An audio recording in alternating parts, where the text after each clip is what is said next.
کہ رسول کریم سرور دو عالم صلی اللہ علیہ وسلم نے ایک مرتبہ خطبہ دیتے ہوئے ارشاد فرمایا کہ لا ایمان لمن لا امانت لہ ولا دین لمن لا عہد لہ، جس شخص میں امانت نہ ہو اس میں حقیقت میں ایمان ہی نہیں، اور جس شخص میں عہد کا باس نہ ہو اس کا کوئی دین نہیں۔ یعنی ایمان لانے کا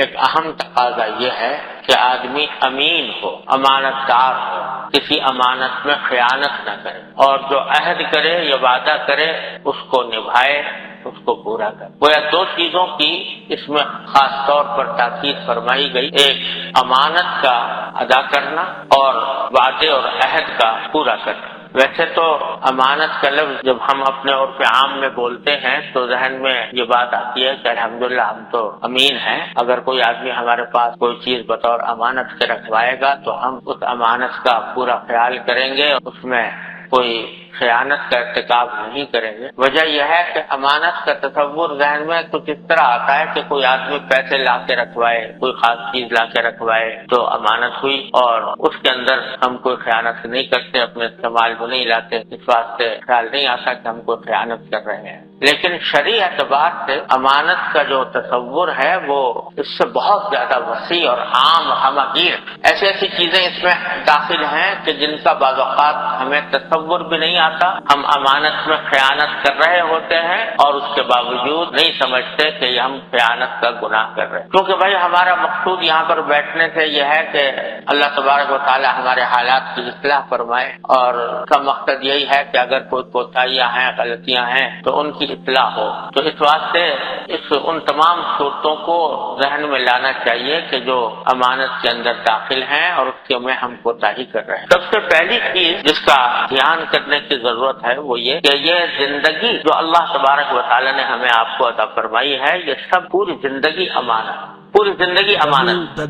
کیا ہم یہ زندگی کہیں بازار سے خرید کے لائے تھے، یا ہم نے کہیں سے حاصل کی تھی جا کر؟ کوئی اس کو حاصل کرنے کے لیے محنت اٹھائی تھی، کوئی تکلیف جھیلی تھی، کوئی تجارت کی تھی، کوئی ایسا کام کیا تھا جس سے ہمیں یہ زندگی حاصل ہو جائے؟ یہ تو محض اللہ تبارک و تعالیٰ کی عطا ہے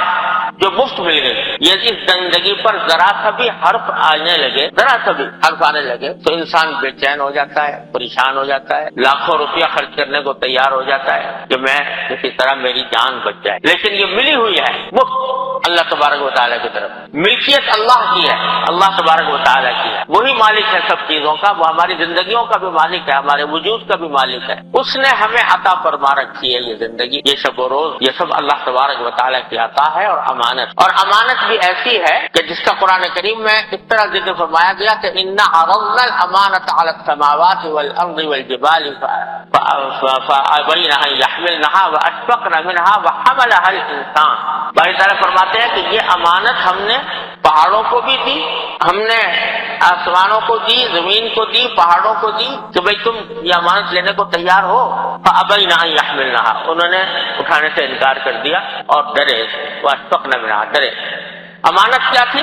امانت یہ تھی، امانت کا مطلب ہی یہ تھا کہ ہم تمہیں ایک ایسی زندگی دیں گے جس میں تم اپنے اختیار سے جو چاہو گے کر سکو گے، اپنے اختیار سے اعمال کر سکو گے، یہ ہم تمہیں دیں گے، لیکن شرط یہ ہوگی کہ اس اختیار کو صحیح استعمال کرو، ہماری مرضی کے مطابق استعمال کرو، جس طرح ہم کہیں اس طرح کرو، جن چیزوں سے بچنے کو کہیں ان سے بچو۔ سوشل میڈیا پر سب سے قدیم اور سب سے ریلائبل برانڈ درسقرآن.com